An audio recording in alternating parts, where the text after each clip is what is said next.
When I started my journey to achieving financial freedom, I knew that there were certain things that I needed to let go of for me to achieve financial freedom and buy back my time so that I could retire early and not have to wait until I'm at the age of 65 for me to enjoy life. So in this video, I'll be sharing some of the things that I've stopped buying and things that I'm no longer doing for me to increase my net worth. Number one, I've stopped buying items just because they've been marked down and there's a particular sale on a specific item. Things like clothes, I stopped buying things just because shops are saying that these things are marked down and they're cheaper, because I realized that at some point I'd allocated a budget of £50 every month of saying I'll be buying things that are marked down, and I was convincing myself that these things are cheap and I can afford to buy it because I've allocated it in my budget. But when I finally did an audit, I realized that those small amounts were compounding. At the end of the year, I was spending around 600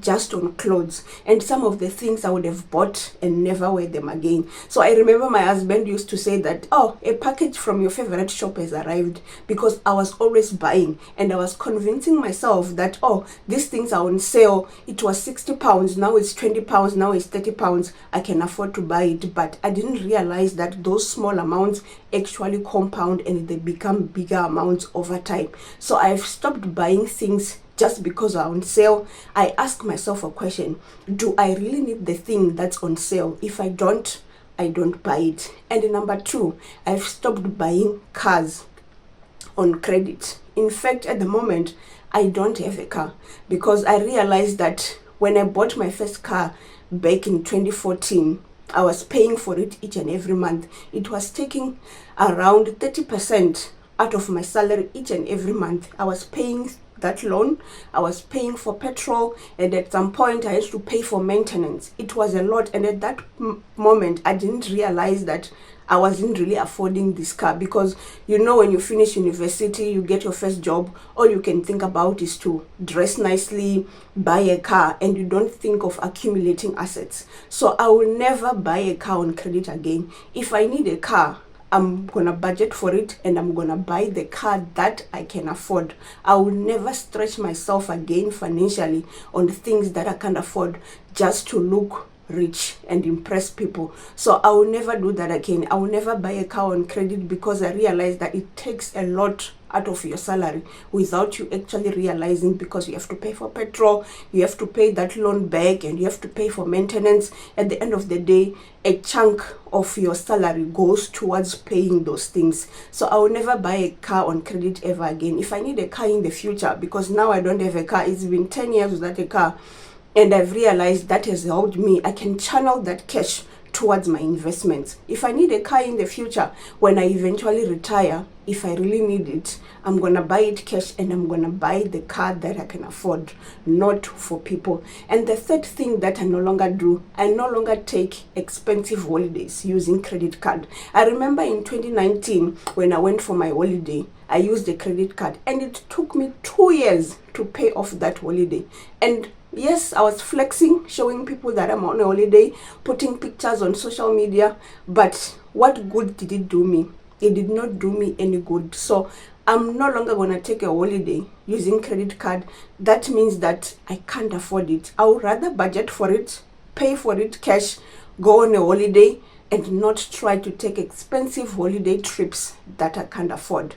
And number four, things that I no longer do now to make sure that I increase my net worth, is that I no longer let lifestyle inflation catch up with me. What do I mean? When I get a raise now, I make sure that I max out my tax-free accounts, and I know that I've invested that money, it's for my pension, and then I invest some of it into my discretionary account. I buy exchange traded funds. I don't go and start upgrading a phone and buy a new phone, or think of buying expensive phones just because I got a nice bonus and I got a nice increase. Instead, I channel that cash and put it towards my pension and invest towards my tax-free savings account, because I know that my financial goal is for me to achieve financial freedom early, and I buy back my time so that I don't have to work until I'm 65 years old. And another thing that I no longer do is that I no longer ignore investing.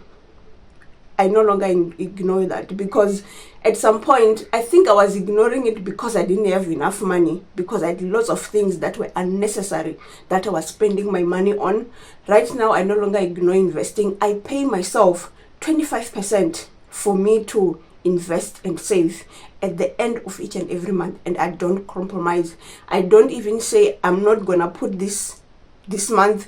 That money has to go to my investments each and every month. That 25% has to work for me now, so that I can buy back my time and I can retire early. So I make sure that I don't ignore investing. I make sure that I invest every month in exchange traded funds, and I make sure that I save for my emergency fund, because that's something I'm still building. I need it to be for 2 years, not just for 6 months. I'm not there yet, but I make sure that I'm channeling that cash towards those things. And another thing that I no longer do, that's very, very important, I no longer compare myself to other people. Not anymore. I've changed my mindset and I know my financial goals. If other people are driving big cars, they have nice phones, they are dressing nicely with expensive brands, that's okay. I can still dress nicely with decent modern clothes, and I don't have to look expensive and still look nice and professional. So if other people can afford it, I'm not trying to go after people. If you can afford it and you are able to do those things, then that's okay. I have told myself that I'm no longer gonna compare myself. I'm gonna run my own race and make sure that I achieve my financial goals and buy back my time and make sure that I retire early. I don't have to wait until I'm 65 years old. Maybe I can retire when I'm 45 and I stop working, because I would have invested my money into assets that will generate cash and pay me when I'm no longer working for anyone. Or maybe I would have also invested my money into a certain business that can give me money so that I don't have to work for anyone. So those are the things that I no longer buy and I no longer do, to make sure that I increase my net worth, so that I buy back my time, so that I can be able to achieve financial freedom. I do hope that you have enjoyed this video and you can take some of the points that you can apply into your own life, so that you can start working on your financial goals. Trust me, you don't need a lot of money to invest. You don't need a lot of money for you to say, I'm starting to save. Just like the example that I was saying, that I had a budget of £50 each and every month to spend towards buying things that are on sale. But when I eventually did an audit on my finances, I realized that, wow, it's a lot of money that I was saying, I can justify it because it's cheap, but it's not cheap. It becomes very, very expensive over long term. And if you would have put that money towards your emergency fund, that means that you would have stopped taking expensive debt to cover an emergency that came in. So those are the things that I no longer do and the things that I no longer buy.